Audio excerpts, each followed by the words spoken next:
بسم اللہ الرحمن الرحیم۔ اے وہ لوگو جو ایمان لائے ہو، جب تم ایک معین مدت کے لیے قرض کا لین دین کرو تو اسے لکھ لیا کرو۔ انتخاب از خطبہ جمعہ حضرت خلیفۃ المسیح الخامس ایدہ اللہ تعالی بنصرہ العزیز، فرمودہ 13 اگست 2004۔ روزنامہ الفضل انٹرنیشنل، جمعرات 8 فروری 2024۔ حضور فرماتے ہیں، ہماری تمدنی اور معاشرتی زندگی کا ایک اہم حصہ آپس کا لین دین کا معاملہ ہے۔ انسان کو اپنی ضروریات پوری کرنے کے لیے ایک دوسرے کی مدد کی ضرورت پڑتی رہتی ہے، لیکن یہی لین دین جب قرض کی صورت میں ہو تو بے انتہا معاشرتی مسائل پیدا کر دیتا ہے۔ بھائیوں کی رنجشیں ہو جاتی ہیں، دوستوں کے آپس میں لڑائی جھگڑے ہو جاتے ہیں، اور جب بڑے پیمانے پر کاروباری اداروں اور بینکوں سے قرض لیے جاتے ہیں تو بعض دفعہ سب کچھ لٹنے اور ذلت و رسوائی تک نوبت آ جاتی ہے۔ تو ایک مومن کو، ایسے شخص کو جو خدا تعالیٰ کا عبد کہلانے کا دعویٰ رکھتا ہے، معاشرے کی اس برائی سے بچنے کا اللہ تعالیٰ نے ارشاد فرمایا ہے،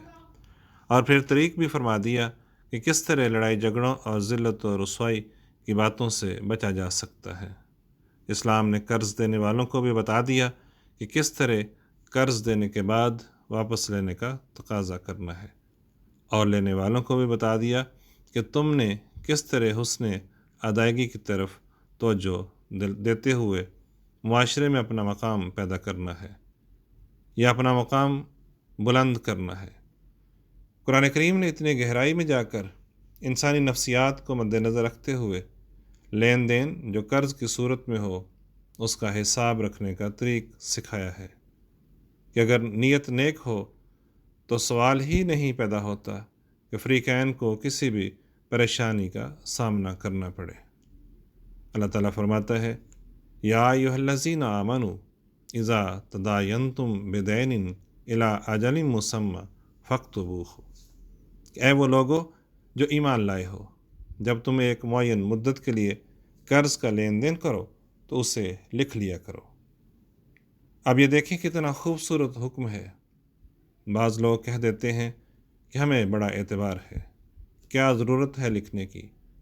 ہم تو بائی کی طرح ہیں۔ لکھنے کا مطلب تو یہ ہے کہ بے اعتباری ہے۔ اس طرح سے تو ہمارے اندر دوری پیدا ہوگی اور ہمارے اندر رنجشیں بڑھیں گی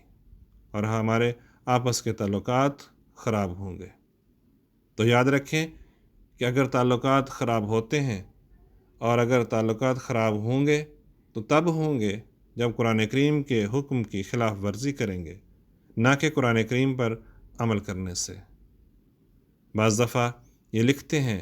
یا کہتے ہیں کہ چھوٹی رقم کا لین دین ہے، اس کو کیا لکھنا، ہمیں تو شرم آتی ہے کہ اتنی چھوٹی سی رقم کے بارے میں لکھیں کہ اتنا قریبی تعلق ہے اور اتنی چھوٹی سی رقم کے لیے تحریر لی جائے، یا پھر کوئی چیز استعمال کے لیے لی ہے اس کے بارے میں تحریر لی جائے۔ مثلاً بعض دفعہ بیاہ شادیوں وغیرہ پر ایک دوسرے کی چیزیں استعمال کے لیے لی جاتی ہیں تو وہ بھی اسی زمرے میں آتی ہیں، وہ بھی لکھ لینی چاہیے، کیونکہ ان میں سے بعض دفعہ بدزنیاں پیدا ہو جاتی ہیں۔ بعد کی بدزنیوں سے بچنے کے لیے بہترین طریق ہے کہ چھوٹی سی تحریر بنا لی جائے۔ اللہ تعالیٰ کا حکم تو ہے کہ لین دین چاہے چھوٹا ہو یا بڑا، ان جھگڑوں سے بچنا ہے تو لکھا کرو، جیسا کہ فرمایا، لا تسأموا ان تکتبوہ صغیرا او کبیرا الی اجلہ، کہ لین دین خواہ چھوٹا ہو یا بڑا اسے اس کی مقررہ میعاد پر، یعنی جب تک کا معاہدہ ہے وہ بھی لکھو اور معاہدے کی تفصیل بھی لکھو، اور اس سے اکتانا نہیں چاہیے یا اس کو معمولی چیز نہیں سمجھنی چاہیے، کیونکہ اکتانے کا مطلب تو یہ ہے کہ شیطان کسی وقت بھی تمہارے اندر بدزنیاں پیدا کر دے گا، اور بظاہر جو تم بلند حوصلگی کا مظاہرہ کر رہے ہو یا جو تم نے کیا ہے، یہ تمہیں ایک وقت میں ایسے مقام پر لا کر کھڑا کر دے گا کہ بلند حوصلگی تو ایک طرف رہی، تم ادنیٰ اخلاق کا بھی مظاہرہ نہیں کر رہے ہوگے۔ اور اس طرح عموماً ہوتا ہے، عموماً یہ باتیں ہوتی ہیں، یعنی تصور میں باتیں نہیں میں کر رہا، ایسے معاملات آتے ہیں اور کئی جگہ ایسے لین دین میں ایسے معاملوں میں کئی لوگوں کے قضاء میں، امور عامہ میں، جماعت میں یا ملکی عدالتوں میں کیس چلتے ہیں اور چلے جاتے ہیں۔ وہی جو ایک وقت میں ہم پیالہ ہم نوالا ہوتے تھے، اکٹھے بیٹھتے تھے، اکٹھے کھاتے تھے، پیتے تھے، بڑی پکی دوستیاں ہوتی تھیں، ایک دوسرے کے جانی دشمن ہوئے ہوتے ہیں، ایک دوسرے کے خلاف عدالتوں میں جھوٹی گواہیاں بھی تلاش کرنی پڑیں تو تلاش کر رہے ہوتے ہیں۔ تو یہ سب کچھ اللہ تعالیٰ کے احکامات پر عمل نہ کرنے کے نتیجے میں ہے۔ پھر اللہ تعالیٰ نے جس کو اپنی مخلوق کا علم ہے کہ کس قسم کے ذہن ہیں، ایسے لین دین کی تحریر لکھنے کا طریق بھی بتا دیا کہ کس طرح لکھی جائے اور کون لکھوائے۔ تو تحریر لکھوانے کی ذمہ داری قرض لینے والے پر ڈال دی ہے، جیسا کہ فرماتا ہے وَلْيُمْلِلْ الَّذِي عَلَيْهِ الْحَقُّ وَلْيَتَّقِ اللَّهَ رَبَّهُ وَلَا يَبْخَسْ مِنْهُ شَيْئًا، یعنی وہ لکھوائے جس کے ذمے دوسرے کا حق ہے، اور لکھوانے والا اللہ اپنے رب کا تقوی اختیار کرے اور اس میں سے کچھ بھی کم نہ کرے، یعنی جس نے قرض لیا ہے وہ لکھوائے۔ اس کی وجہ مثلاً ایک تو یہ ہے کہ جس کے ذمے قرض ہے وہ خود ہی وضاحت کرے کہ اتنا قرض میں نے لیا ہے، اور اس قرض کی جو رسید بنے اس میں واپسی کی شرائط بھی اس طرح لکھی ہوئی جائیں جس طرح قرض لینے والے نے کہی ہیں۔ مثلاً اگر قسطیں ہیں تو لکھا جائے کہ اتنی قسطیں ہیں، عرصہ معین ہے تو لکھا جائے کہ اتنا عرصہ ہے وغیرہ، تاکہ قرض لینے والا یہ نہ کہے کہ مجھ پر ظلم ہوا ہے اور زبردستی یا دھوکے سے بعض الفاظ گما پھرا کر معاہدے میں ایسے لکھ دیے گئے ہیں جو مجھ پر اثر انداز ہو رہے ہیں۔ تو اس سے بچنے کے لیے کہا کہ قرض لینے والا خود ہی الفاظ بنا لے، اور یہ بات بھی صرف آپ کو اسلامی معاشرے میں ہی نظر آئے گی، اسلام کی تعلیم میں ہی نظر آئے گی۔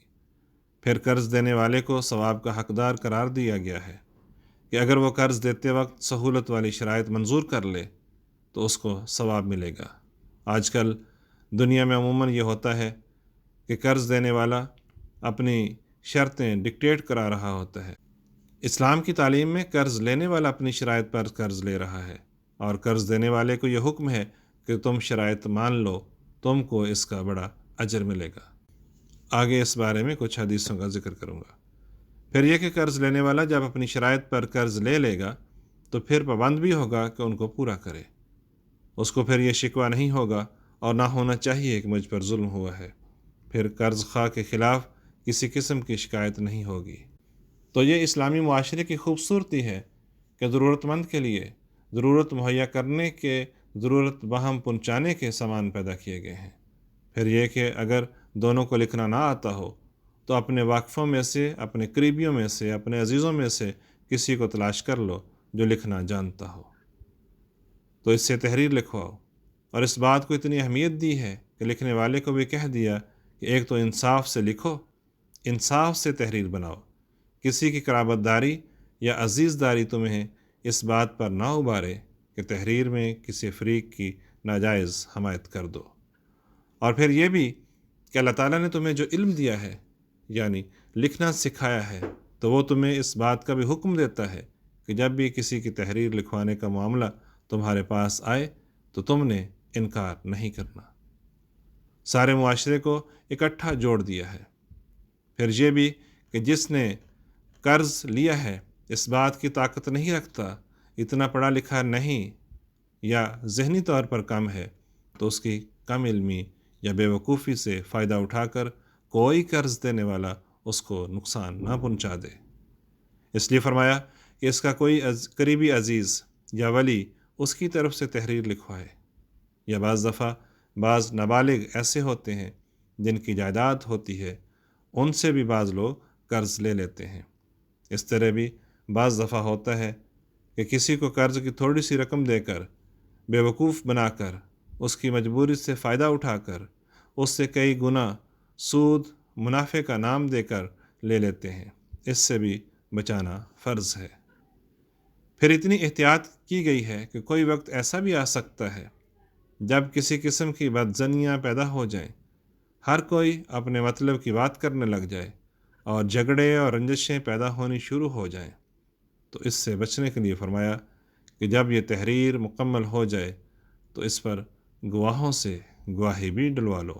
جیسا کہ فرماتا ہے وَاسْتَشْهِدُوا شَهِيدَيْنِ مِن رِجَالِكُمْ، یعنی اپنے مردوں میں سے 2 کو گواہ ٹھہراؤ۔ اور پھر آگے فرمایا اگر 2 مرد نہ ہوں تو 2 عورتیں، ایک مرد کی جگہ 2 عورتیں گواہی ڈال سکتی ہیں۔ 2 کی شرط اس لیے رکھی کہ اگر ایک بھول جائے تو دوسرا اس کو یاد کروا دے۔ آواز نئی محمد باجوہ۔